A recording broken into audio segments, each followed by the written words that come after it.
Good morning, students. Welcome to Ekcel Academy CSEET crash course. As you may have already attended the first session that was held yesterday, you would have seen that we have started with logical reasoning. So today also we'll be continuing with the same topic, that is logical reasoning. So as you can notice on the screen, so this our academy, that is Ekcel Academy, we conduct classes for CS course as such, not just for CSEET but also for CS Executive and Professional. And let's say you have taken up CS course, or someone has told you about CS course and you do not know anything about CS course, and you want some information or some guidance as to how exactly one takes it up or when exactly one takes it up, and you want to talk to someone who has already cleared or people who know about the course, then please do get in touch with us. What you can do is you can visit the link in the description, that is ekcelacademy.com, which is our website, ekcelacademy.com. So if you go there and just sign up, which is of course free of cost, so what we'll do is we'll get in touch with you. We will conduct a free kind of a counseling for you, wherein we'll tell you what exactly you are supposed to do and when exactly you are supposed to do. So that is something for which you do not have to pay. So let me just reiterate that. And of course, by signing up on our website, you also get updates and other stuff which you won't get just by visiting the YouTube channel. Of course, you can also subscribe to our channel, which I would suggest you to subscribe to our channel as well. So yeah, that's it. And not only that, this is something which I would like to mention once again for the ones who are joining us only today. This is the free crash course which we are conducting. It started yesterday. It will be there for almost a month. And the thing is, by attending the YouTube sessions, of course, you will get the lessons here. It will be a live session. You can ask questions, and the recorded versions will also be available later on. But the thing with registering on the website is you will get notes for every chapter, and there will be quizzes, that is the MCQs, and then there will be mock tests as well. Mock tests is something which many students ignore, because unless you attempt a mock test and get hang of what exactly you may feel while writing the exam, it will be slightly difficult for you to appear for the exam straight away. So I would suggest do enroll on our website and take the advantage of all this free stuff. So that will be well prepared for the CSEET exam, and you don't have to take multiple attempts to even clear that. So having said that, let's straight away get into the syllabus for the day. Now today we'll be looking at what is this one of the topics of logical reasoning, so which is cause and effect. So cause and effect is one of the topics of the very first division of logical reasoning. As we saw yesterday, there are 3 divisions.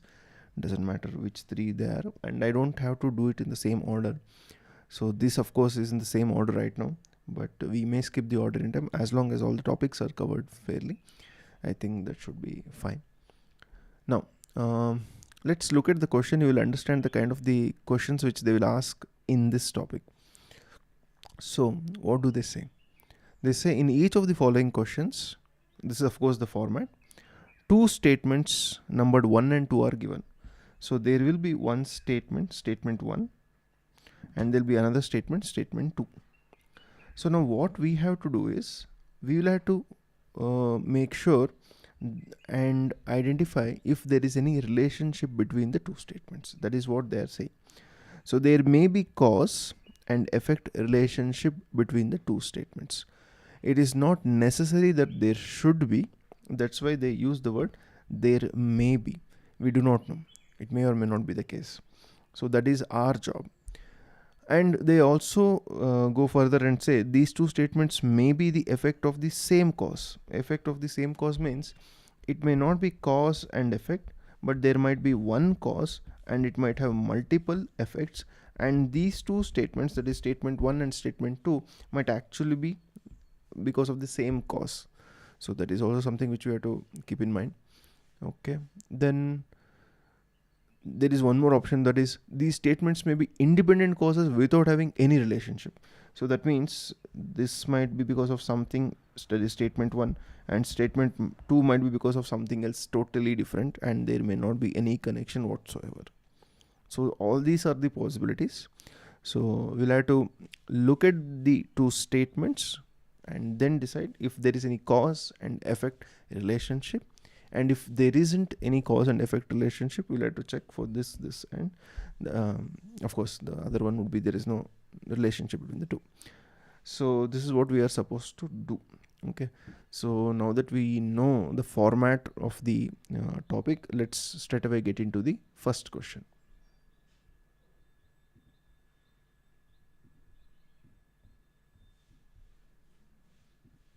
Okay,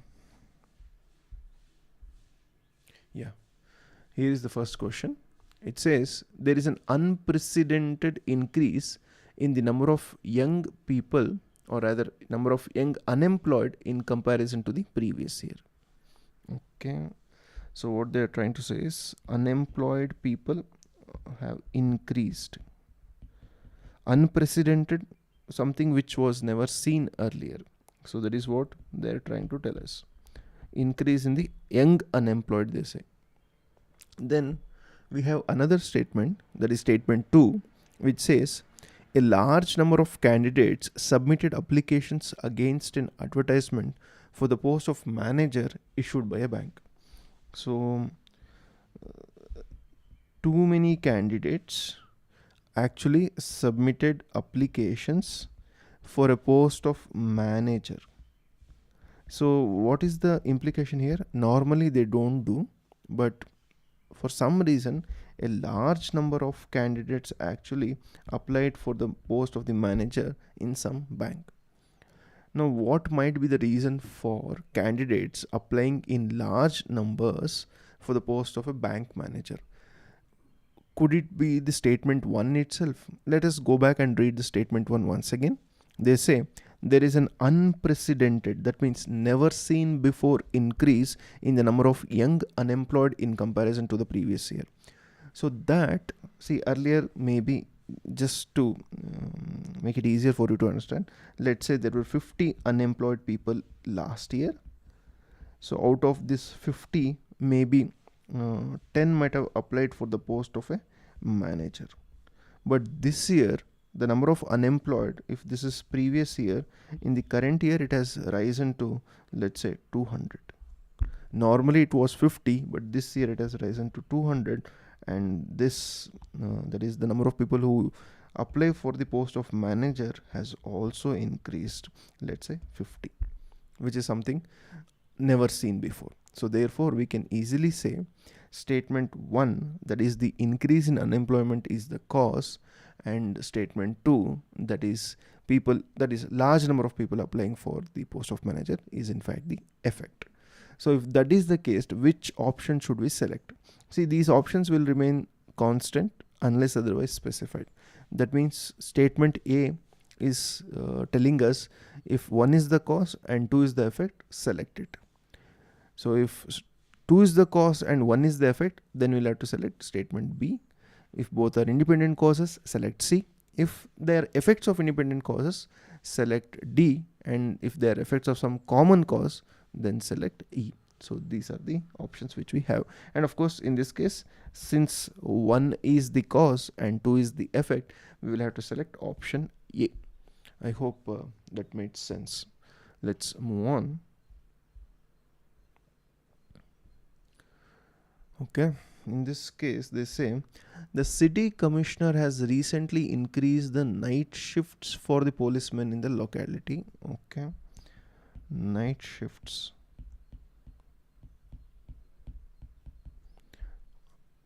The citizens group in the locality have started night vigil in the area, they say.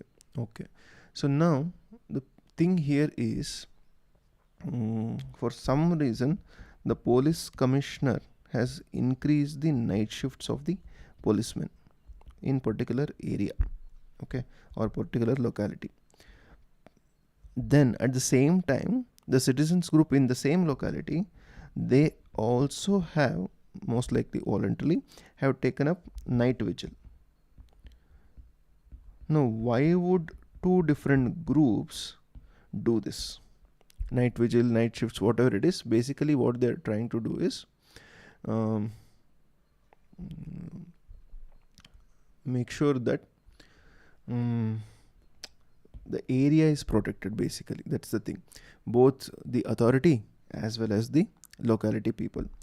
Now, what might be the reason for this? Do we see any cause and effect relationship? Do you think because the policemen have increased the night shift, the citizens also have increased, or is it something else? Can we see cause and effect relationship? Would you increase the night vigil in your area as a resident of that area just because the policemen have started their night shifts? I don't think that would be the case, because if policemen have already done, why would you do that? You wouldn't do that as an effect. Or because you have increased the night vigil, policemen wouldn't come and increase their night shift. So what might be the reason then? Could it be that maybe there is increase in thefts in that area, maybe increase in robberies in that area, especially during night time, and the locality people are slightly scared that it might happen to their own houses as well. Maybe they have grouped among themselves and they thought, whether or not police department does, we should at least make sure that we start our own night vigil, so that the robbers or the people who are actually causing all these thefts, they know at least that someone is in charge of that particular locality. This might be the reason. Of course, in case of logic, cause and effect reasoning, you will have to assume certain stuff. It is not as clear as maybe number series or something else, wherein you can always say this is in fact the right answer. So in case of these type of questions, certain options, like more than one option, sometimes will look like the right option. So we have to be careful in such cases. Anyway, now that might be one reason, because of the increase in thefts, because there are too many thieves in this area, you might have increased the night vigil as the residents of the locality. At the same time, the city commissioner might also have noticed the same thing, that in this locality of late there is an increase in the thefts. There are too many thieves roaming around in that area, especially during night time, and as a result, maybe even he has thought it fit to increase the night shift of the policemen for that area. That means both statement 1 and statement 2 are effects of some common cause. So what is the common cause? The common cause here might be the thefts or robberies, and the effects of that would be statement 1 and statement 2. So if it is the effects of common cause, then which option should we select? The best option in that case would be option E. What does option E say? Option E says, if both the statements 1 and 2 are effects of some common cause, then select option E. So therefore, we have selected option E. I hope that makes sense. Let's move on to the next question. Majority of the students in the college express their opinion against the college authorities' decision to break away from the university and become autonomous. Once again, most of the students in the college did not like what the college did. What did the college do? The college broke away from the university and it became autonomous. That is one statement. Now, statement 2 says what? The university authorities have expressed their inability to provide grants to its constituent colleges. So there will be some university, and that university will have constituent colleges in the district or area, and university, from the statement 2, it looks like it was giving grants earlier to all these colleges, and now the university has expressed its inability to do the same henceforth. So now, do you see any kind of connection here? Let's see. Majority of the students in the college express their opinion against the college authorities' decision to break away from the university. Why would the college break away from the university? Until now, if the college has broken away from the university, it means until now the university was part of it. But all of a sudden, why is it no longer a part of the university? Is there any reason for the university to be not to be part of the university? Of course, yes. If you look at the statement 2, you will notice that until now the university gave certain grants to the colleges through which the college used to function, but all of a sudden the university has stopped giving the grants. So maybe because of this, the college has become autonomous. Maybe they no longer see any usefulness or any utility in being part of the university, and they want to do their own stuff. So maybe because of that, they broke away from the university, and of course the students protested against or expressed their opinion against it. So now, we can definitely say, or at least we can probably say, that the university's decision to refuse grant to the colleges must have triggered the college authority to become autonomous. So now, because university did this, the college did this. That means because of statement 2, we have the effect here in statement 1. So if statement 2 is the cause and statement 1 is the effect, then which option should we select? If you look at the options here, the right option in this case would be option B, wherein they say if statement 2 is the cause and statement 1 is the effect, select it. So hence we have selected that. Let's move on to the next one.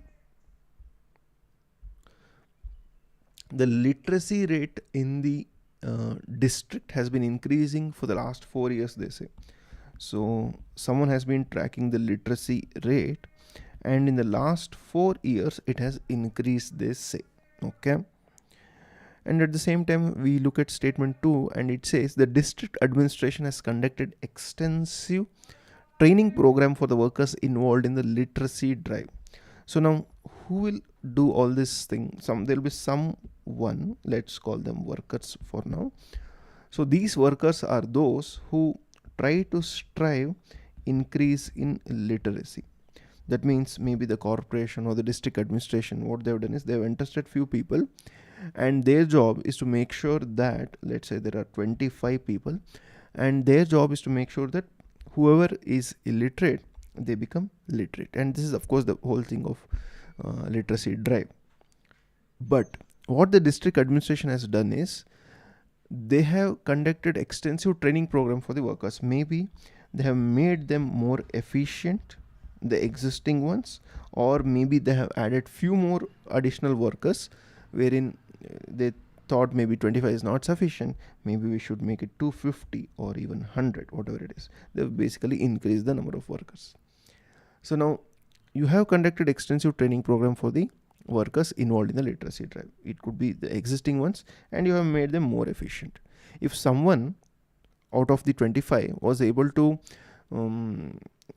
teach or convert someone from being illiterate to literate, let's say to the extent of 1:5 ratio, if one person could do convert 5 people, 5 illiterates, now because of the training, maybe one person is able to convert 15, because now he is more efficient because of the training given by the district administration.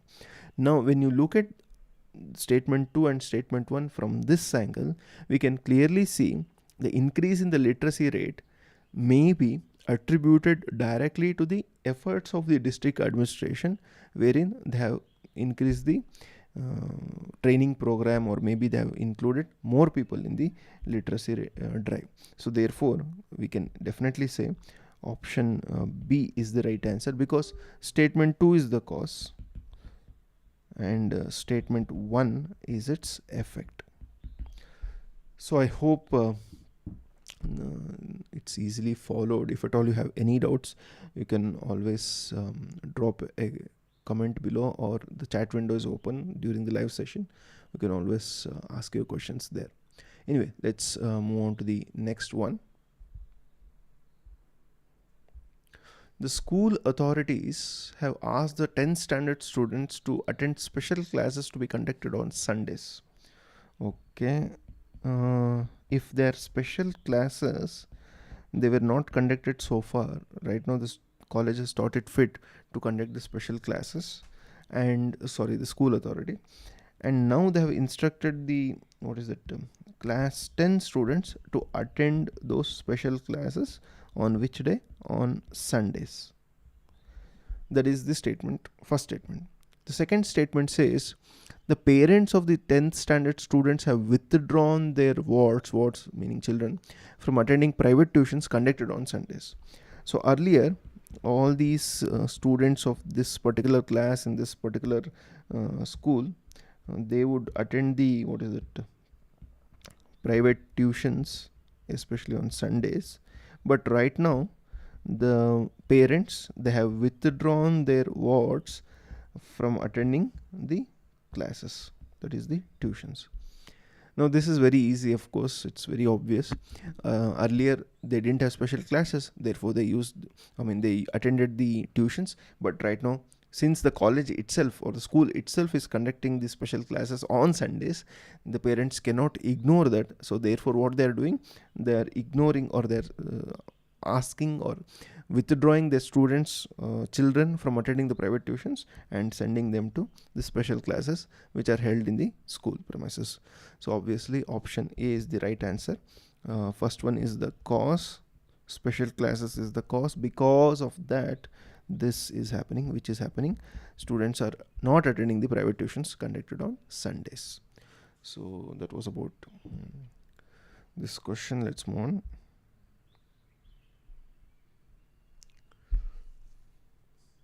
Okay. The prices of petrol and diesel in the domestic market have remained unchanged for the past few months. Of course, this is far from reality, but still. Let's say remained unchanged, something like this. Let's say this is the diesel prices. Relatively unchanged. Okay, petrol and diesel both. The crude oil prices in the international market have gone up substantially in the last few months. So if the crude oil prices have gone up substantially, the graph would somewhat be like that. So now we will have to see what is the relationship between the two. So petrol prices have remained more or less same, whereas in the international market, the crude oil prices actually has gone up. So now what might be the reason? Is there any connection? Can we say because the international price has increased, the crude oil, the local petrol price has remained the same? Of course, it doesn't make sense. If at all there was cause and effect relationship, then because of this should also have increased. So that is clearly not happening. And of course, statement B is also ruled out because there is no connection between the two. And we have, if both statements 1 and 2 are independent causes, if statements 1 and 2 are effects of independent causes. So now between these two, we'll have to be careful as to which one to select. Okay. E is also ruled out because there is no connection between the two. So because international thing might have happened for some reason, that is the increase in crude oil, and the domestic market might have remained stable for some reason. Maybe let's say elections, especially during elections, or few weeks before elections also, the prices of all these fuels, usually they don't change, it remains more or less the same. Immediately after elections, usually it shoots up like it has happened now. But anyway, so now in this case, since both the statements 1 and 2 are effects of independent causes, there is no connection whatsoever, we can easily select option D. Petrol diesel price has remained constant for some reason, and the crude oil price has gone up substantially in the last few months for some other reason. Since both the statements 1 and 2 are effects of independent causes, we have to select option D in this case. I hope it makes sense. Let's move on.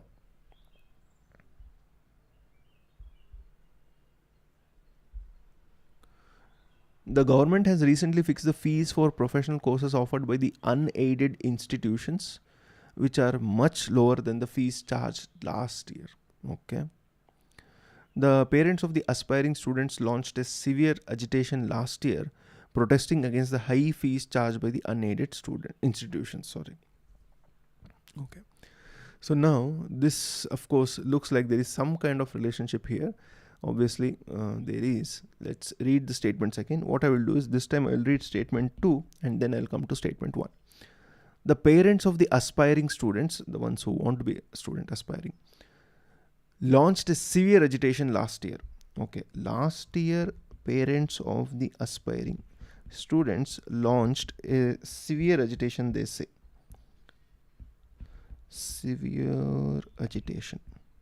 Strike basically. Why did they do that? Against the high fees charged by the unaided institutions. Of course, there are aided and unaided institutions. Unaided institutions are those institutions which do not receive any support from the, let's say, government, because they conduct their own business. They don't receive any money and they're not answerable to anyone unless, of course, they do something else. Now, in case of unaided colleges or institutions, they increase the fees and therefore the parents protested. Now, this happened when? Last year. Now, if you look at statement 1, what does it say? The government has recently means, can we surmise that this is current year? Of course, yes. Fix the fees for professional courses offered by the unaided institutions. So now, if the unaided institutions were charging, let's say, 50,000 per, let's say, semester, the government has capped it at 30,000 per semester. So when did this happen? This happened only recently. And they say that the fees which the government has capped is actually much lower than the fees which they were charging last year. Last year they were charging 50,000 and this year they have come down to 30,000 because the parents of the aspiring students launched a severe agitation last year protesting against the steep hike in the price, or rather fees. Because they protested, the government thought it fit to interfere and tell the unaided students, institutions, that you cannot increase the price or fees of your college or school like that all of a sudden. So make sure that it is capped at 30,000. Of course, it goes against the spirit of free market, but yeah, given the situation, this is the option. So of course, option B is the right answer. Okay, let's move on.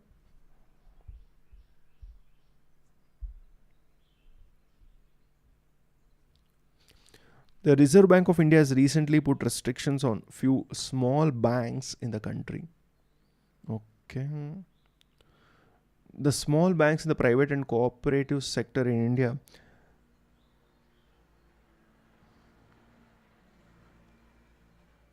because of the increased competition of bigger banks in the public sector have started announcing drastically higher interest rates on the deposits. This is interesting. So now Reserve Bank has put restrictions on the small banks. RBI basically, because since that is the authority which controls or governs all the banks, they have put some restrictions. We do not know what type of restrictions though, but there are some restrictions on small banks especially.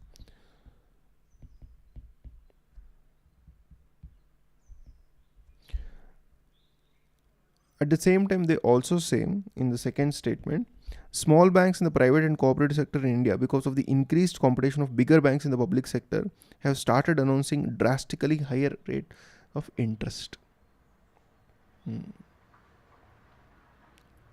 Okay.